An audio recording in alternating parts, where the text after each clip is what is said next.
4 दिवसात 40 कोटी रुपये खर्च केले, त्याचा तपशील जाहीर करा. राज्य शासन जो जो खर्च करतो त्याला ऑडिट असतं. एवढं सुद्धा मंत्री झालेल्या माणसांना कळत नसेल तर ही अत्यंत दुर्दैवाची बाब आहे. दुसरी गोष्ट अशी आहे की त्यांचं मागच्या शासनाचा ज्यावेळेला डावोसचा दौरा झाला त्यावेळेला 74,000 कोटीची गुंतवणूक दाखवण्यात आली. त्याच्यापैकी 50,000 कोटीची गुंतवणूक ही आमच्याच 20 कंपनीची होती आणि उरलेली जी गुंतवणूक होती त्याच्यामध्ये फक्त 14,000 कोटीची गुंतवणूक ही परदेशी गुंतवणूक होती. तिथं महिंद्रा अँड महिंद्राचा करार झालेला होता जो जवळजवळ 10,000 कोटीचा होता. त्याच्यापैकी 2,000 कोटीची गुंतवणूक ही परदेशी गुंतवणूक होती. म्हणजे ज्या लोकांना फक्त 14,000 कोटीची गुंतवणूक आणता आली आणि तीच 1,40,000 कोटीची गुंतवणूक आल्यानंतर त्याच्याबद्दल काहीतरी स्टेटमेंट काढणं हे किती हास्यास्पद आहे हे महाराष्ट्राची जनता समजू शकते. ठीक आहे, आम्ही वयामुळे अनुभव नाही वगैरे एवढं समजू शकतो, परंतु म्हणून रोज काहीतरी बोलायचं आणि स्वतःचं हसं करून घ्यायचं.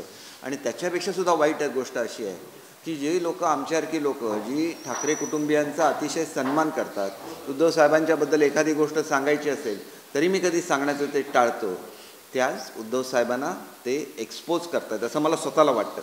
कारण एक साधं उदाहरण मी आधी त्यांना सांगतो. त्यांनी उद्धव साहेबांशी बोलावं, खात्री करून घ्यावी. ज्यावेळेला रॉयल फॅमिलीमध्ये असं आहे की त्यांच्याकडे ज्यावेळेला सरप्लस पैसे होतात त्यावेळेला गुंतवणुकीसाठी त्यांचे दौरे असतात, चार्टर्ड फ्लाईटनेच असतात. जगभरातली लोक चार्टर्ड फ्लाईट्सनेच येत असतात. त्याच्यामुळे चार्टर्ड फ्लाईटने गेलं म्हणजे फार मोठा गुन्हा गेला असं म्हणणं हे सुद्धा एवढं हास्यास्पद आहे की साधारण तत्त्व असं असतं की चार्टर्ड फ्लाईट जी जाते तीच तिथं थांबते आणि घेऊन येते. मुख्यमंत्री महोदयांचं कमर्शियल फ्लाईटचं बुकिंग होतं, परंतु CM साहेबांचा दौरा लागल्यानंतर त्या दौऱ्याला मुख्यमंत्री राहणं आवश्यकच होतं. ते सुद्धा 37,000 कोटी रुपयाचे प्रकल्प महाराष्ट्रामध्ये होत आहेत आणि त्यावेळेला महाराष्ट्राचे मुख्यमंत्री नाहीत. हे केवढं मोठं एक इश्यू झाला असता, महाराष्ट्रामध्ये झाला असता, स्वतःच्या पंतप्रधानांचा तो अपमान ठरला असता. आणि त्याच्यामुळे जे फ्लाईट जातं त्याच फ्लाईटमधून आपण परत येतो. टेक्निकल फ्लाईटमुळे जर्मनीमध्ये हे फ्लाईट डिले झालं. हे काय तांत्रिक अडचणी ह्या कोणाच्या हातामध्ये नसतात, परंतु आपण किती तास काम करतो ह्याला फार महत्त्व असतं. 76 तास हे मुख्यमंत्री जर्मनी डावोसमध्ये होते स्वित्झर्लंडमध्ये आणि डावोसमधून ते फक्त 4 तास झोपलेले आहेत. 72 तास त्यांनी वेगवेगळ्या लोकांची चर्चा केल्या, वेगवेगळ्या गुंतवणुका आणल्या, त्यांना भेटायला अनेक देशांचे जे प्रमुख आले त्याचीसुद्धा वेगवेगळ्या तऱ्हेने हिणवण्याचा प्रकार हा सुद्धा घडला. म्हणजे महाराष्ट्राचं राजकारण कुठल्या पातळीवर गेलेलं आहे याचा विचार केला पाहिजे. 1,40,000 कोटी रुपये ज्या वेळेला महाराष्ट्रामध्ये येतात त्यावेळेला एक गोष्ट लक्षात घेतली पाहिजे की कुठलीही परदेशी गुंतवणूक ही जर भारतामध्ये करायची असेल तर भारतामधलं त्याला रजिस्ट्रेशन असायला लागतं. कोका कोलाला भारतामध्ये गुंतवणूक करायची त्याला कोका कोला इंडिया लिमिटेड नावाची कंपनी त्याला स्थापन करायला लागली. मायक्रोसॉफ्टला ज्यावेळेला भारतामध्ये गुंतवणूक करायची त्याला मायक्रोसॉफ्ट इंडिया लिमिटेड नावाची कंपनी रजिस्टर करायला लागली. एवढं सर्वसामान्य ज्ञानसुद्धा ज्यांना नसेल त्यांनी असं बोलणं हे मला असं वाटतं की एका तऱ्हेने एक ठाकरे कुटुंबियांची एक विशिष्ट लेवल असते. त्यांनी कुठल्या तरी एखाद्या आपल्या प्रवक्त्याला असं बोलायला सांगितलं पाहिजे की जेणेकरून आत्ता मी तुम्हाला उदाहरण दिलं की परदेशाचं शिष्टमंडळ आलं इथं गल्फ कंट्रीजचं. त्यांच्यासोबत स्कॉटलंडमध्ये असलेले माझे एक मित्र होते. त्यांनी मला सांगितलं की त्यांना महाराष्ट्रामध्ये गुंतवणूक करायची आणि त्यांना मुंबईला यायचं आहे. त्यावेळेला मी मुख्यमंत्री महोदयांना भेटलो आणि त्यांना विनंती केली की तुम्ही यांना वेळ द्या. छोटी इन्व्हेस्टमेंट नसते, ते एकाला 20,000, 25,000, 50,000 कोटीची गुंतवणूक ही मंडळी करत असतात. त्यांच्याकडे तेवढे सरप्लस पैसे असतात दरवर्षी.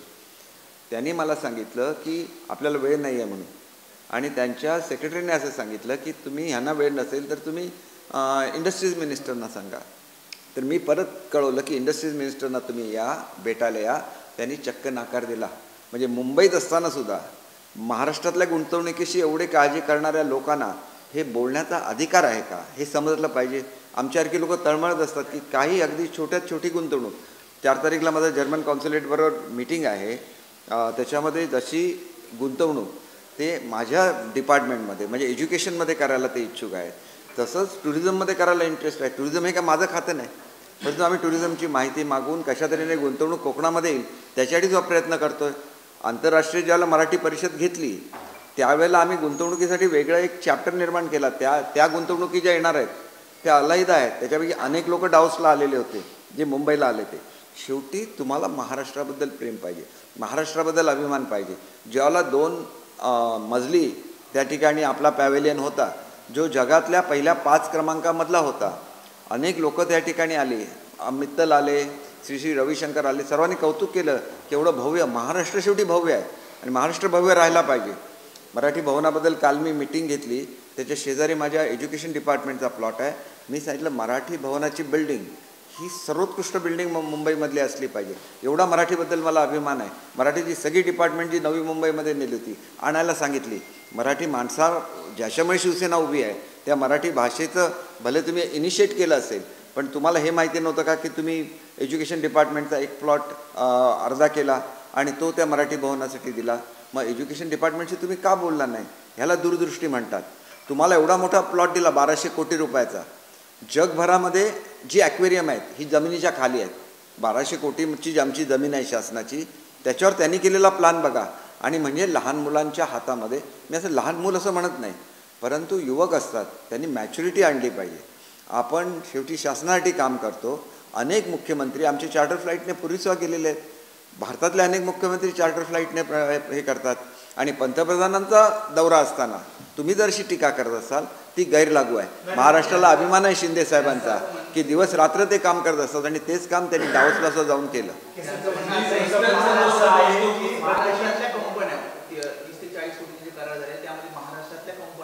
अहो मग त्यांच्या वेळेला जी महिंद्रा कंपनी होती ती काय इंटरनॅशनल कंपनी आहे का? एक गोष्ट लक्षात घ्या की कंपनीमध्ये परदेशी गुंतवणूक असते आणि परदेशी गुंतवणूकदार जे असते त्यांना हेड ऑफ द स्टेटबरोबर करार करायचा असतो. आणि त्यांचे जे प्रिन्सिपल असतात त्यांचं म्हणणं असं आहे की आम्ही त्यांना अगोदर आमची हाय पॉवर कमिटीची मीटिंग घेतली, त्याच्यामध्ये आपण त्यांना सवलती देण्याच्याबद्दलचे निर्णय घेतला, 100% घेतला आहे. परंतु त्यांचे परदेशी गुंतवणूकदार असतात त्यांना भारताशी करार करायचा असतो आणि तो डावसला होतो. एवढं साधं जर कॉमन सेन्स कोणाला नसेल तर त्याच्याबद्दल मी काय बोलणार नाही, त्यांच्यावर टीका करणार नाही, त्यांच्याबद्दल मला आदर आहे. पण त्यांनी एखादा प्रवक्ता नेमावा त्याच्या माध्यमातून जेणेकरून आम्हाला उत्तर देताना सुद्धा आम्हाला अत्यंत संयम पाळायला लागतो. हे उदाहरणसुद्धा मी मुख्यमंत्री महोदयांचं दिलं नव्हतं. मुंबईत असताना जे परदेशी शिष्टमंडळाला भेट नाकारतात असे सुद्धा मुख्यमंत्री होऊन गेले आणि 76 तासामधले 72 तास काम करणारे सुद्धा मुख्यमंत्री होऊन गेले. आणि त्यांच्यावर टीका का करतात? आलेला मनुष्य मोदी साहेबांच्याबद्दल विचारणारच, कारण मोदी साहेब ही इंटरनॅशनल फिगर आहे. मग त्यांच्याबद्दल चौकशी केली आणि तिथल्या पॉलिटिकल ह्याच्याबद्दल चौकशी केली. अनेक काउन्सिलेटमध्ये ज्यावेळेला मी जातो त्याला अनेक पॉलिटिकल बाबीबद्दल काउन्सिलेट विचारतात, कारण त्यांचं ते कामच आहे पॉलिटिकल ह्याच्यावर सुद्धा लक्ष ठेवणं. आणि त्याच्यामध्ये एवढं मोठं काय आहे, ज्यावेळेला त्यांनी विचारलं एखाद्या देशाच्या पंतप्रधानांनी की तुम्ही त्यांना जाणून घ्यायचं असतं की तुमच्या ह्याच्यामध्ये राज्य कोणाचं आहे, मोदी साहेबांची तुमची अलाइनमेंट आहे जे त्यांच्याबद्दल त्यांना अट्रॅक्शन आहे की दुसऱ्या कुठल्या ह्याचं आहे, की जे लोक असे काही निर्णय घेत असतात की ज्यांच्यामध्ये त्यांची गुंतवणूक सेफ नसते. अनेक निर्णय भारतामधल्या अनेक राज्यांनी असं केली आहेत की पुढच्या काळामध्ये ही राज्य दिवाळखोर होणार आहेत. आणि मग त्याच्यामुळे मताचं राजकारण करायचं की लोकांच्या हिताचं राजकारण करायचं हे ज्या त्या राज्याने ठरवायचं असतं. आणि त्याच्यामुळे राज्याचे ज्यावेळेला प्रमुख जातात देशाचे, आणि महाराष्ट्र हा एका देशाच्या साईजचा आहे, जर्मनीपेक्षा मोठा महाराष्ट्र आहे. जर्मनीचे जर या ठिकाणी पंतप्रधान येणार असतील तर ते कमर्शियल फ्लाईटने, काही लोक येतात, अनेक लोक चार्टर फ्लाईटने येतात, 90% लोक चार्टर फ्लाईटने येतात. आणि मुख्यमंत्री चार्टर फ्लाईट अवॉइडच करतात. त्यांनी कमर्शियल फ्लाईटचं बुकिंग केलेलं होतं. CM साहेबांचा दौरा लागला, त्यांना ताबडतोब येणं आवश्यक होतं, त्याच्यासाठी चार्टर फ्लाईट बुक करायलाच लागते. आणि गव्हर्नमेंटचा झालेल्या प्रत्येक पैशाला ऑडिट असतं. कुठेही एखादं बुकिंग काय करायला लागलं, अमुक लागलं आणि शिष्टमंडळाचं असलं तरी त्याच्यामध्ये सगळे त्या डिपार्टमेंटशी संबंधित असतं. एखादं झालं तर ते पैसेसुद्धा त्यांच्याकडून वसूल केले जातात, 1,00,000-2 लाख रुपयेसुद्धा, एवढे छोटी रक्कमसुद्धा वसूल केली जाते. एवढं ऑडिट स्ट्रिक्ट असतं भारतामध्ये आणि महाराष्ट्रामध्ये. त्याच्यामुळे ज्या लोकांना अनुभव नाही त्यांनी अशी सारख्या मीटिंग घेतल्या तर आमचासुद्धा वेळ जातो. मला आता सगळ्या महाराष्ट्रातली मुलं ही ना, मला एक लेट मी कंप्लीट, आज महाराष्ट्रातली सगळी मुलं तिथे पेंटिंगचे हे करतायत.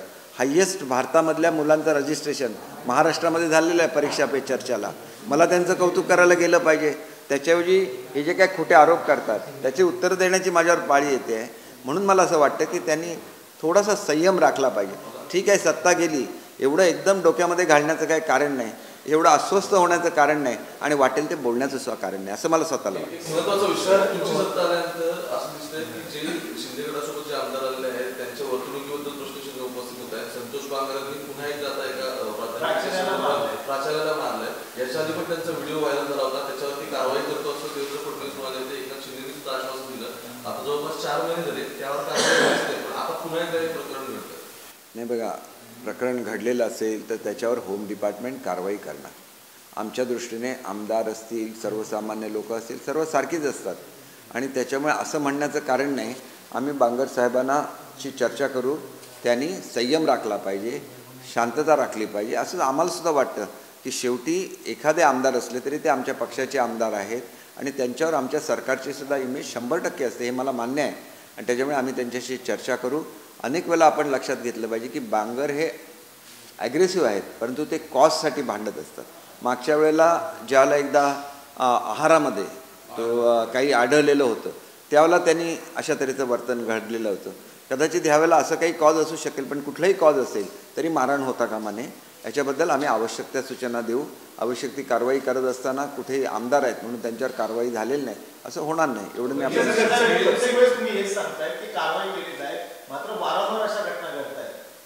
वारंवार अशा घटना घडत असतील तर मी तुम्हाला आत्ताच सांगितलेलं आहे की निश्चितपणे ही चर्चा कोणी केली पाहिजे. मुख्यमंत्री महोदयांशी मी बोलेन आणि बांगर साहेबांशी माझे अतिशय चांगले संबंध आहेत, मी त्यांच्याशी बोलेन. आपण नेहमी संयम बाळगला पाहिजे, ही आमच्या सर्वांचीच भूमिका आहे. तीच भूमिका आमच्या आमदारांनीसुद्धा पाळावी अशी आमची अपेक्षा आहे. लोकांवर अन्याय होतो त्याला शिवसैनिक पेटून उठतो, तर निश्चितपणे आम्ही शिवसैनिक आहेत, ते शिवसैनिक आहेत हाडाचे आणि त्याच्यामुळे पेटून उठले असले तरी आमदार झाल्यानंतर आपल्याला मर्यादा येतात आणि ह्या मर्यादेचं पालन त्यांनी केलं पाहिजे असं माझं कणकवलीमध्ये वैभव नाईक आणि भारतीय जनता पार्टीमध्ये काल वाद झाला, तो एक सोशल मीडियावर व्हिडिओ व्हायरल होतो, काय टप्पे ते? एक गोष्ट अशी आहे बघा, एवढ्या छोट्या छोट्या गोष्टीबद्दल मी कॉमेंट करणं हे योग्य होणार नाही. शेवटी असा वाद झालेला असेल तर ही गोष्ट तुम्ही वैभव नाईकांना विचारणं किंवा स्थानिक भाजपच्या लोकांना विचारणं योग्य ठरेल. मी आपल्याशी जे बोलतो किंवा महाराष्ट्रातल्या जनतेशी जे बोलतो, जे शिवसैनिकांशी जे बोलतो, आपण बघा की मी आमची बाजूच समजावून सांगितली, त्याच्यामुळे बऱ्याच लोकांना कळलं की ह्याच्यामध्ये यांचा काही दोष नाही आहे. एक पुढच्या काळात असे सुद्धा खुलासा येईल की कशा रीतीने जी लोक बोलतात आणि सांगतात की आमची फसवणूक झाली, खरं तर त्यांनी इतरांची फसवणूक केलेली आहे, हे सुद्धा मी योग्य वेळेला जनतेच्या समोर आणेन. हे आणून मला कोणाचा कमीपणा नाही करायचा आहे, परंतु ज्याला तुम्ही आमच्याबद्दल बोलता त्यावेळेला आम्हाला जर मिंदे सरकार म्हणत असाल तर तुम्ही काँग्रेसचे मिंदे आहात, तुम्ही राष्ट्रवादीचे मिंदे आहात, आता तर तुम्ही वंचितचे सुद्धा मिंदे झालेले आहात. आतापर्यंत लोक मातोश्रीवर यायचे, तुम्ही मातोश्रीच्या बाहेर पडून ज्यावेळेला अशा तऱ्हेचे करता त्यावेळेला तुम्ही कुठल्या लेवलला गेला. बाळासाहेबांनी जे महात्म्य उभं केलेलं आहे, मातोश्रीचं जे महत्त्व होतं ते कमी होत असेल तर आमच्यासारखी लोक जी नंतर आली शिवसेनेमध्ये त्यांनासुद्धा मातोश्रीचं महत्त्व माहिती आहे, बाळासाहेबांचं महत्त्व माहिती आहे. ज्यावेळेला बाळासाहेबांच्या तैलचित्राचं अनावरण होतं, अख्खी फॅमिली होते आणि तुमचं ज्या ठिकाणी खुर्ची मोकळी दिसते त्याला आम्हाला ह्याच्या स्टेजवर बसणं असा विचार तरी तुम्ही कसं करू शकता. संसदीय ह्याच्यामध्ये एक परंपरा राहिलेली आहे की ज्यांचं तैलचित्र असतं त्यांच्या कुटुंबियांना मानाने बोलवलं जातं आणि त्यांना स्टेजवर बोलवलं जातं. हे स्पष्ट असताना आणि अध्यक्षांनी स्वतः निमंत्रण दिले असतानासुद्धा प्रत्येक गोष्टीमध्ये राजकारण करायचं. बाळासाहेबांचं तैलचित्र लागणं, अनेक नेते होऊन गेले, त्यापैकी किती लोकांची चित्र लागलेली आहेत विधानसभेची, याचा विचार करा. लागू शकत नाहीत. हे एक असामान्य असं व्यक्तिमत्व होतं जे कधीही सत्तेच्या मागे धावले नाहीत. त्यांनी स्वतःचं स्थान निर्माण केलं महाराष्ट्राच्या जनतेच्या मनामध्ये, भारताच्या जनतेच्या मनामध्ये आणि त्यांच्या एका शब्दाला सरकार हलत होती, जनता हलत होती आणि ते त्यांचं जे व्यक्तिमत्व आहे ज्याच्यामध्ये स्वार्थाचा लवलेश नव्हता. स्वतःची सत्ता आल्यानंतरसुद्धा ज्यांनी मुख्यमंत्रीपद स्वीकारलं नाही असे बाळासाहेब होते आणि त्या बाळासाहेबांचा अभिमान संपूर्ण महाराष्ट्राला आहे. मग त्यांच्याच घरातल्या लोकांनी त्याच्यामध्ये सुद्धा राजकारण करावं याच्यासारखी दुर्दैवी दुसरी बाब नाही असं मला स्वतःला वाटतं. प्रशासकापासून बीएमसीची जी कंत्राट आहे किंवा आता आदित्य ठाकरे म्हणतात की कंत्राट देण्यामध्ये फेव्हरिझम होत आहे किंवा आता असं दिसतं ते म्हणतात मुंबईमध्ये 400 किलोमीटरचे रस्ते तुम्ही कुठून केले असा प्रश्न उपस्थित केला. बघा, आदित्य ठाकरे हे उत्कृष्ट कंत्राटदारांचे प्रतिनिधी आहेत. ज्यांना कंत्राट मिळत नाहीत त्यांची उत्कृष्ट बाजू ते मांडतात. कारण कंत्राटदारांशी त्यांचे संबंध आहेत की नाही ह्याच्यावर मी आरोप करणार नाही, परंतु जे कंत्राटदार त्यांच्याकडे येतात आणि स्वतःला कंत्राट न मिळाल्याबद्दल ज्यांना पोटदुखी झालेली असते, शेवटी एक गोष्ट लक्षात घेतली पाहिजे की तुम्हाला जर स्टँडर्ड काम पाहिजे असेल तर त्याला स्टँडर्ड नॉर्म्स एस्टॅब्लिश करायला लागतात. आतापर्यंत मुंबई महापालिकेची ख्याती काय राहिली की आदल्या दिवशी रस्ता करायचा आदल्या वर्षी आणि पुढल्या वर्षी त्याच्यावर खड्डे पडायची, ही ख्याती राहिलेली आहे. मग ही ख्याती तुम्ही का नाही बदलली? 400 किलोमीटरचे रस्ते करणं हे आमचं स्किल आहे, तुम्ही आम्हाला शिकवण्याचं कारण नाही. ज्यांनी समृद्धी महामार्ग बांधला एवढा मोठा, त्या एकनाथ शिंदेंना तुम्ही शिकवण्याची आवश्यकता नाही आहे. समृद्धी महामार्गाला किती विरोध केला गेला, तो कोणी केलेला होता, हा संपूर्ण महाराष्ट्राला माहिती आहे. म्हणजे मतासाठी कुठलंही राजकारण करायचं याच्या पलीकडे जाऊन आपल्या पक्ष नेतृत्वाला प्रसंगी थोडंसं नाराज करून शिंदेसाहेबांनी तो रस्ता बांधलेला आहे. आणि त्याच्यामुळे मी तुम्हाला केवळ सांगतो की रस्त्यामुळे तर हे पोटहोल कमी होतीलच. सध्या आमची एन्व्हायरमेंट डिपार्टमेंटची चर्चा चालू आहे आणि लखनौला जो प्रयोग केला की 30% हवेतलं प्रदूषण कमी करायचा, तो प्रयोगसुद्धा आम्ही करतो आहे. तुम्ही का नाही केलं? तुम्ही एन्व्हायरमेंट मिनिस्टर होता ना. तुम्हाला एवढंच सांगायचं की मला कोणावर टीका नाही करायची. ज्या लोकांचा दिवस 11 नंतर सुरू होतो त्यांनी दिवसरात्र काम करणाऱ्या लोकांवर टीका करू नये. काम करणारा मनुष्य चुकूसुद्धा शकतो, पण काम न करू शकणाऱ्या लोकांना त्यांच्यावर टीका करण्याचा कुठलाही अधिकार नाही. हे मला नाईलाज असतो इथं मुद्दाम सांगावंसं वाटतं. सर, फडणवीस आणि शिंदे सरकार स्थापन झालं होतं त्यावेळेस राज्यपालांना कुठलंही निमंत्रण दिलं आहे असा आरोप RTI कार्यकर्त्यांनी केला आहे. त्याचबरोबर महेश तपासे यांनी या संदर्भात माहिती देखील दिली. बघा, छोट्या मी तुम्हाला सांगितलं की छोट्या छोट्या गोष्टींबद्दल मला डिटेल्स अशी माहिती असू शकत काय. महाविकास आघाडी सरकार फडणवीसांना अटकवण्याचा प्रयत्न करत होती, त्यांना अटक करण्याचा प्रयत्न होता. बघा,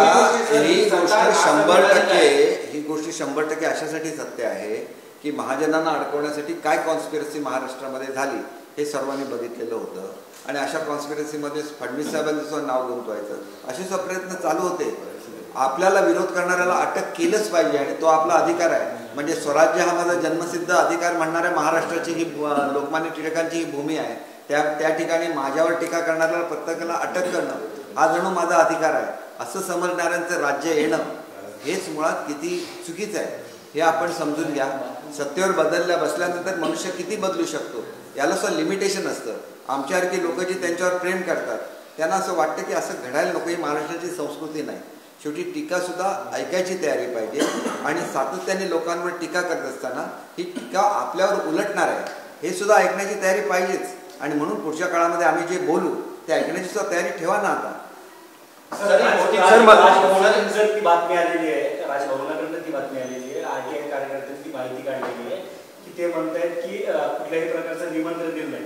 महेश तपासे असं म्हणतात की हे सरकार जे आहे ते असंवैधानिक आहे आणि तुम्ही मुख्यमंत्री आणि उपमुख्यमंत्री यांना शपथविधी देण्यास परवानगी घेतली. एक गोष्ट अशी आहे की हे लोक मोठे कॉन्स्टिट्यूशनल एक्सपर्ट आहे, बरोबर आहे ना. त्यांनी कोर्टामध्ये जावं ना. आज सुद्धा कोर्टामध्ये केस सुरू आहे ना. तुम्हाला एकतरी स्टे मिळाला का? काहीही बोलायचं, काहीही करायचं, शेवटी राज्य हे घटनेवर चालतं. आणि ज्याला राज्यामध्ये गुंतवणूक येत नाही म्हणून टीका करणाऱ्या लोकांनी राज्याची बदनामी करायची हे कितपत योग्य आहे ह्याचा त्यांनी स्वतः विचार केला पाहिजे. शेवटी तुम्हाला कसलीही हे नाही, स्वतःच्या सत्तेच्या पलीकडे तुम्हाला कसलीही काळजी नाही आहे. आपण ज्याला राज्याची बदनामी करतो त्याचा परिणाम राज्यामध्ये येणाऱ्या गुंतवणुकीवर होऊ शकतो, तिथल्या तरुण मुलांच्या नोकऱ्यावर होऊ शकतो. केवळ जणू का आपल्याला तळमळ आहे असं भासवायचं, त्याचं राजकारण करायचं आणि त्या राजकारणावर स्वतःची पोळी भाजून घ्यायची. हे प्रकार बाळासाहेब जर असते तर त्यांनी कधीही सहन केले नसते, एवढं मी तुम्हाला 100% सांगतो.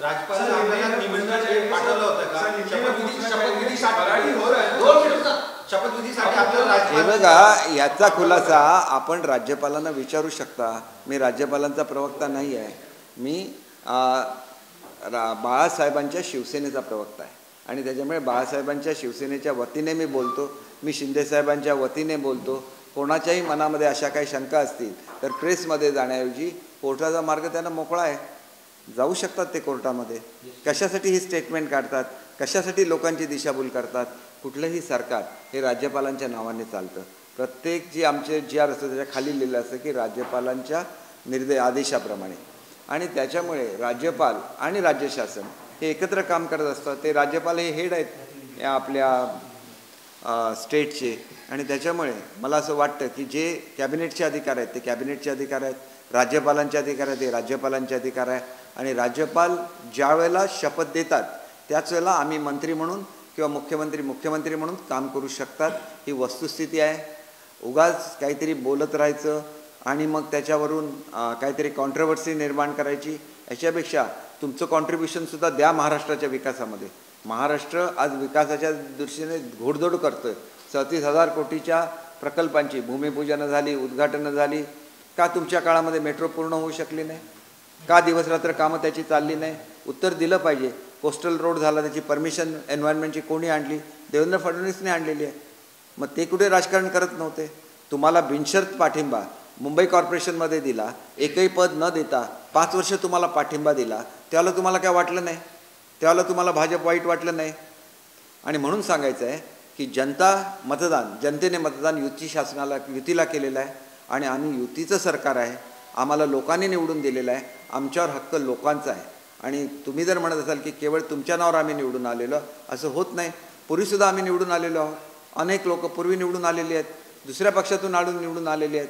तुम्हाला जाणीव झाली की ही लोकं आपल्याकडे आली तर आमची स्ट्रेंथ वाढते. कोकणामध्ये सिंधुदुर्गमध्ये काय परिस्थिती होती शिवसेनेची?